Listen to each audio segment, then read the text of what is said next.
Hello, my name is Frederik and this is the Engine Room. Welcome back to another episode. Today, this is a solo episode, obviously, because there's no guests with me here.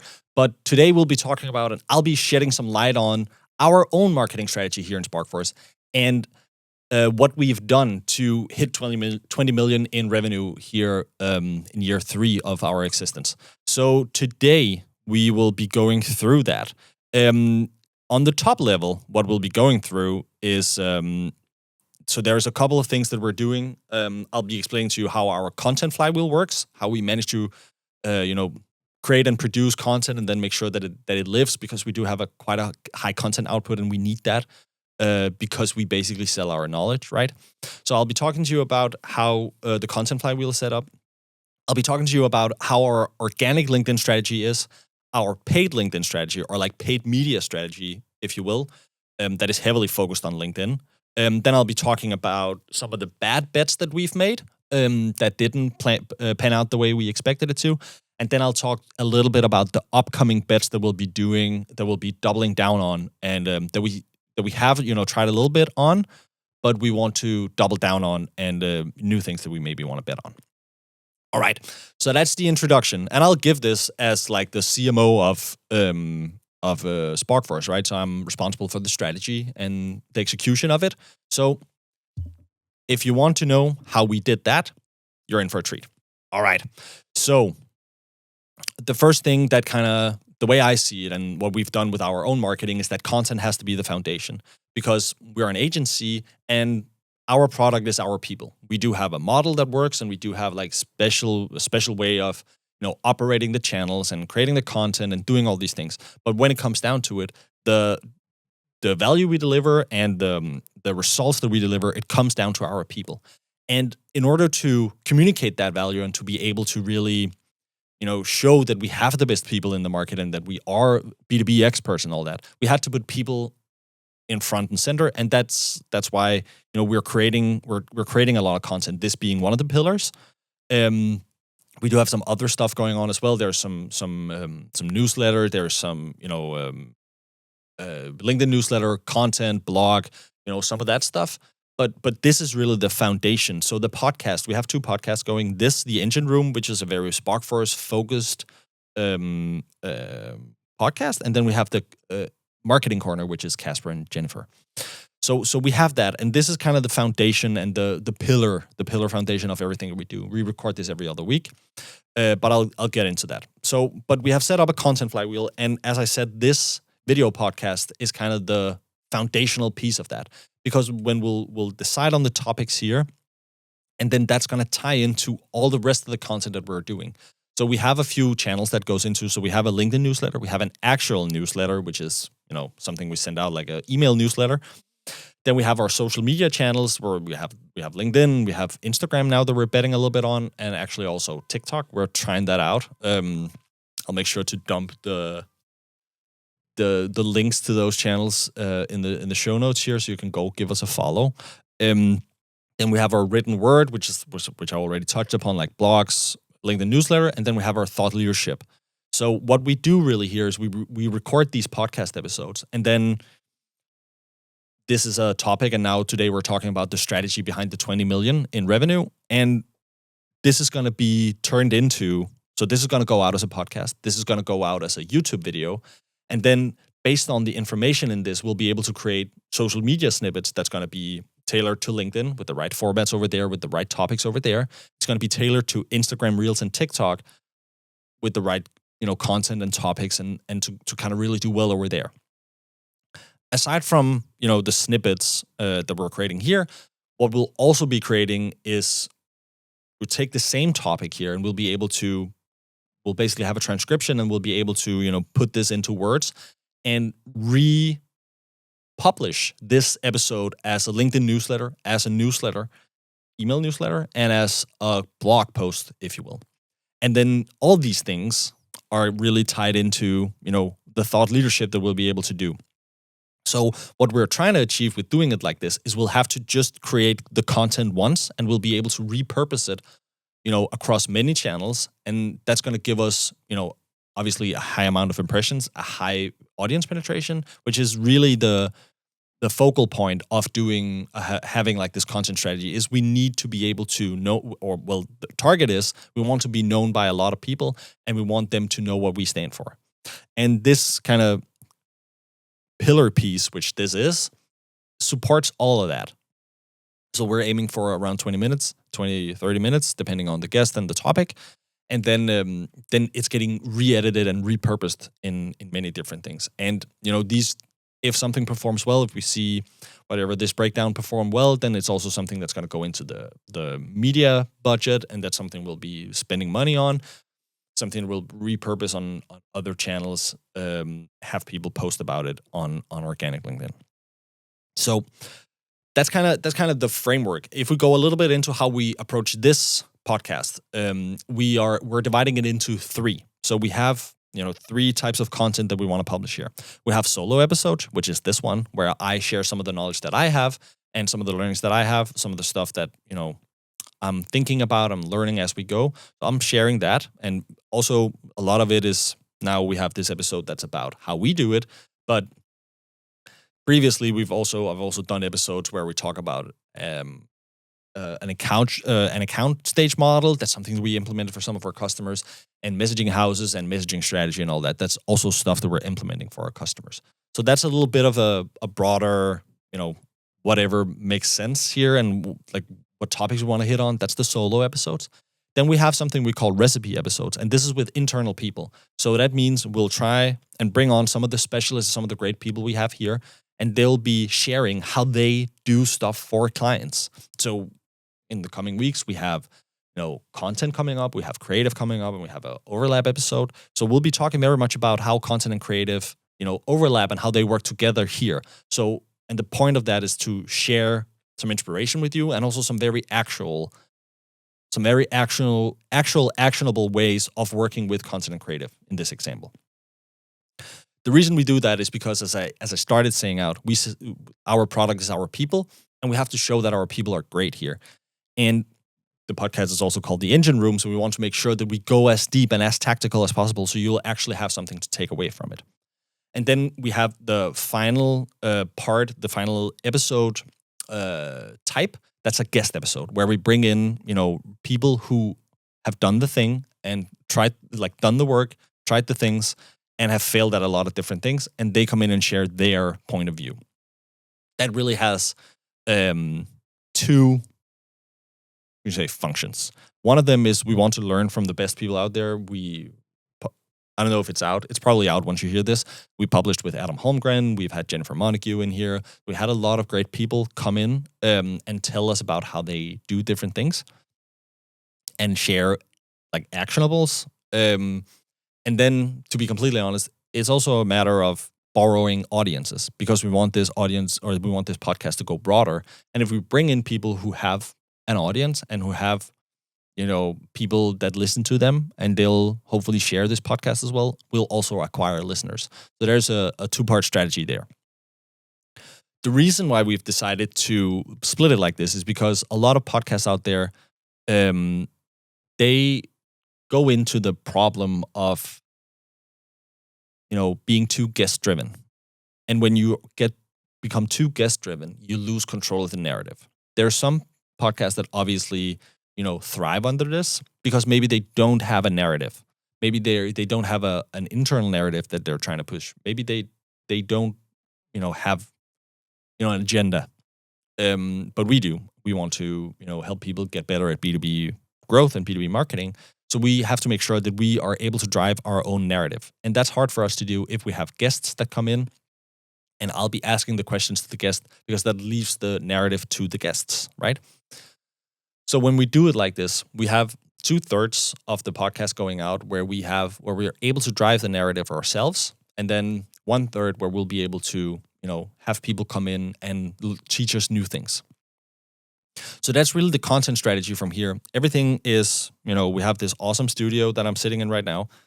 And then everything is really driven around, making these video podcasts and then adapting that. All right. So that's kind of the content strategy. That's the foundation. So content strategy is not something that does anything.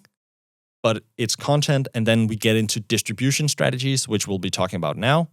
Organic paid primarily. We tried some meta. I'll talk about that. But this is kind of so the content strategy is the foundation. Then we have distribution strategies, which is really how we ensure that the content, actually does something, right?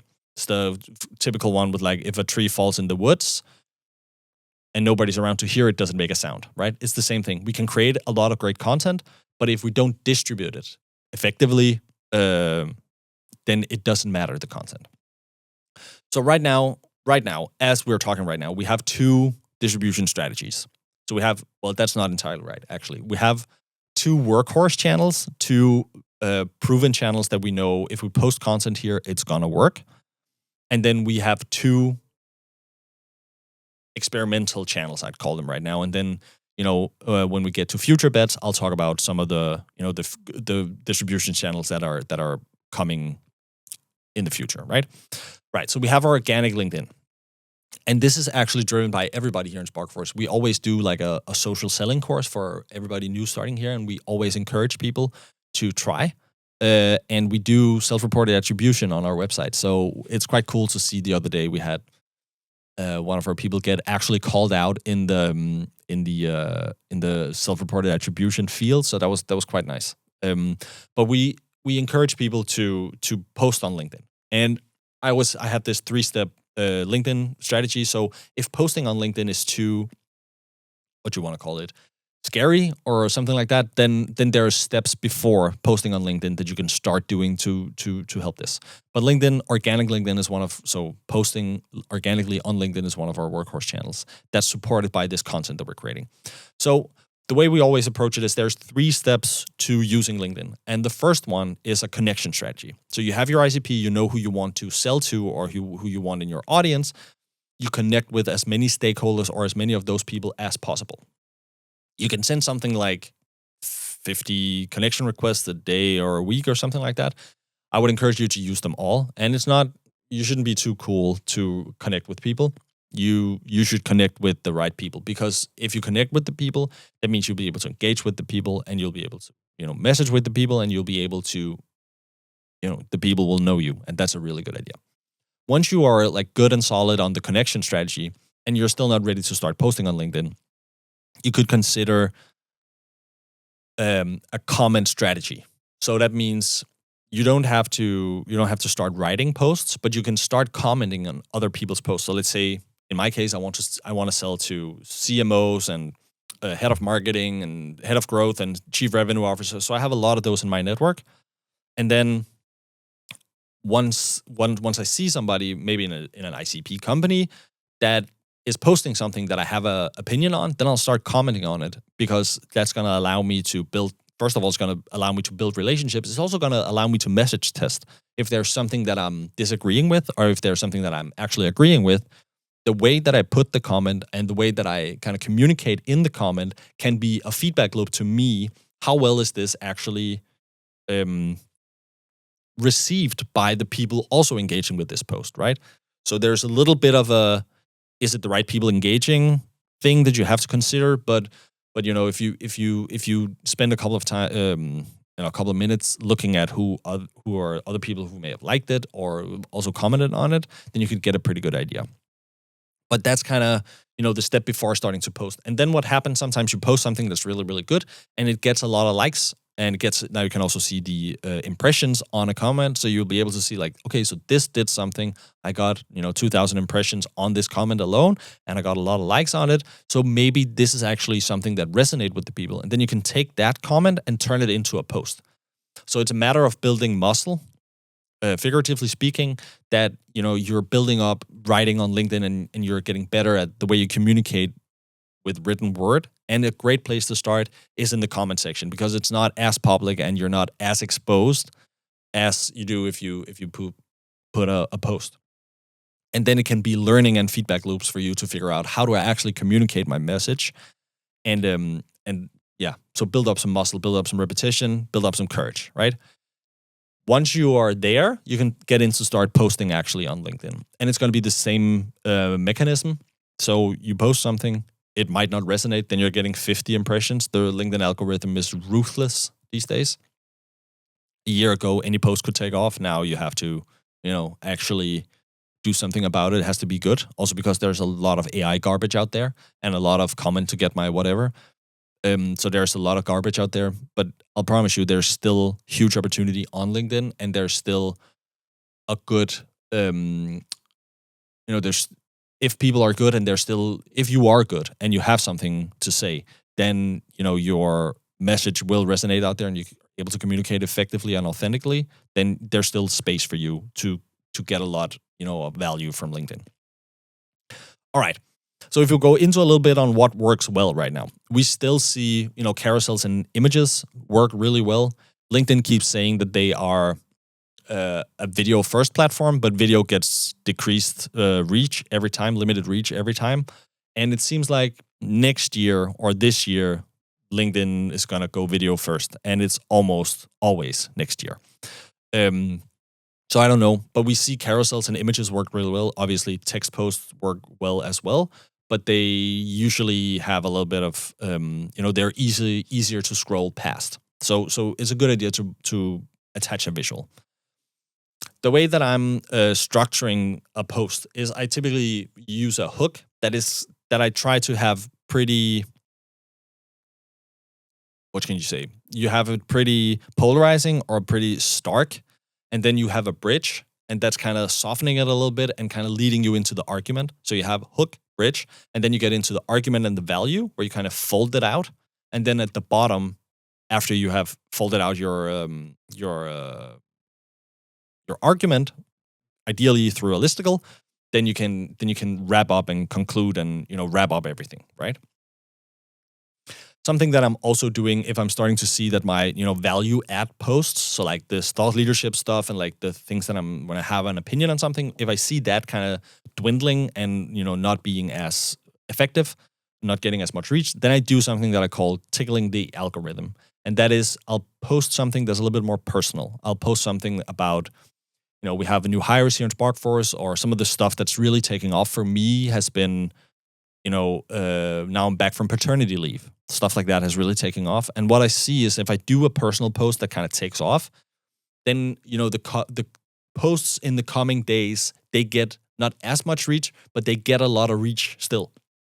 So that's something you can do to kind of maybe, if your reach stagnates a little bit, do tickle the algorithm, and then it's going to influence the post from the coming days. All right, let's get into how we run paid right now. So in terms of paid LinkedIn, we have what we call a two-step funnel, and we don't really do funnels, but it's still a kind of a two-step setup. So we have what we call the cold layer, and then we have our 90-day retargeting layer. So the cold layer is towards a targeted account list of I think 2,500 companies that we want to have as customers. So we did some work with Apollo, and we tried to figure out like what filters can we set up that match our ICP, and then we went through them all manually, and then we cleaned it up. So we have 2,500 companies that are in our target, and we're running towards anything like marketing and finance and anything above manager level and above. That's what we're targeting. Obviously, with a lot of exclusions, all that stuff, right? The way we've set up, so the cold layer, we have 4 different assets that we're really running in the top layer. We have our thought leadership ads. There's both single image ads and there are video ads. And the topics of those thought leadership ads is also something that's promoting the narrative, right? Marketing fundamentals, how to measure marketing, how to ramp up your demand gen, this kind of stuff, right? News on LinkedIn. So that type of stuff that really supports our, we're a B2B SaaS marketing growth excellence house, right? We so anything that kind of supports that narrative in the thought leadership ads, that goes in there. Then we have our single image ads, which is working a little bit more as a statement. This is where we have some customer cases, we have some performance KPIs, and we actually also are starting to get into memes a little bit. But right now, this is kind of the single image ads. So it's very product related, it's very social proof related, and performance related. So that's what we have there. We have our videos, which is we've done a Marketers Anonymous, we've done What else do we have? We have Halloween videos that we did that was trying to communicate, B2B marketing problems in a little bit more of a nuanced way. So that's also what we've set up. And then we have some customer stories that we also run. And then something that we're starting to add now, we just had a competition internally, is memes. We see it working quite well organically to kind of run memes that are addressing a real pain point in a more humorous or comedic way. And we want to start to run those as ads directly from the Sparkforce page. It's something that we are about to launch. So I'll check in with you at some point to see and give some feedback. Then we have our retargeting layer, and this is right now just video. The 90-day retargeting, this is just video, and we have some signal setups, so like pricing page views, we have contact page views, some of this that are a little bit more high intent that we feed into the algorithm, and then we target companies who've taken specific actions. And we have just video there right now on with the social proof. Once we'll have more of these performance KPIs made, then that's also going to go in there. On LinkedIn, we are looking primarily at engagement rate because this is a proxy for us to see, are we communicating a message that resonates? And then obviously conversion. So we have soft, medium, and hard conversions and offline conversions. Soft are page views. Medium is like content download. So we do have, we have a content vault that people can download and stuff like that. Then we have a hard conversions, which is like get a free audit or get in touch, contact sales, stuff like that. And then we have our offline conversions, which is like MQL, SQL, op, close one customer, right? That's kind of the stuff that we're measuring. All right, so that was the setup. This is everything that we've been doing to kind of generate this the state that we are in and run to the 20 million revenue. So some of the bad bets that we've made. There are three that are top of mind for me. We have Google Ads. We've tried to run Google Ads, and we haven't nailed that. We've done it for a while, and I think we haven't seen anything that we can attribute to it. We've gotten a decent amount of spam leads and non-ICP, non-SaaS businesses that have reached out, but it seems like our buyers don't buy that way anymore. They are not going through Google. Not Google Ads, at least. They're coming inbound DM, or they're going directly to sparkforce.dk, and just filling out a form. So some of the bad bets, and it might just be that we're not targeting correctly. I would like, I've been involved, and I know it's our specialist here that's been running it. So that's not the case. I just think Google Ads is not a very particularly good channel for service businesses.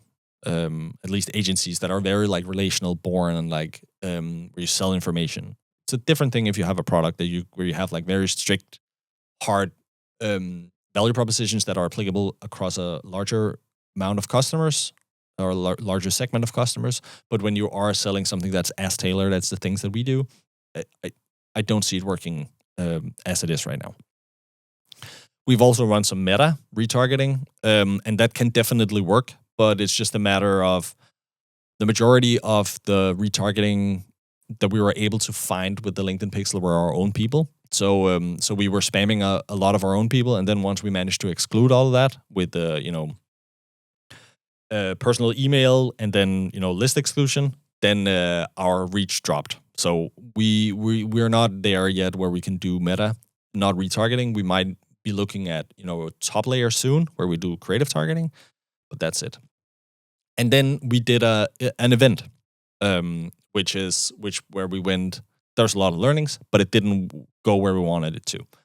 So there were people showed up. It was a great event, great food, great presentations, all that. But in terms of looking at like a net new business, we didn't succeed very well because majority of the people showed up were our own customers or Sparkforce people internally.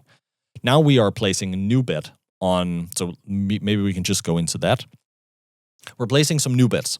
So some of the bigger bets that we're placing right now, we have the Growthoria coming up, which is a B2B SaaS marketing growth event conference that's gonna happen on the 30th of October.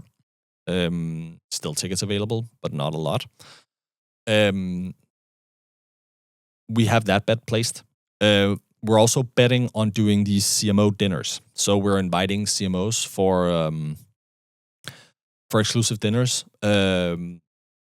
around in Europe. We've had one in London that was a great success. We're planning some in Sweden where we're inviting customers and non-customers to come and meet us and have a chat about, current events in the marketing ecosystem. We've been talking a lot about AI. So that's also a bet that we're placing. And that's bigger investment things. And on the lower end, we want to do more in terms of email. We have a pretty substantial list, and we need to start using that a little bit more. So this is kind of the focal points that we have for the coming period. All right. That was a speed walkthrough of the Sparkforce marketing strategy. I hope this was useful for you. And thank you so much for listening for this one.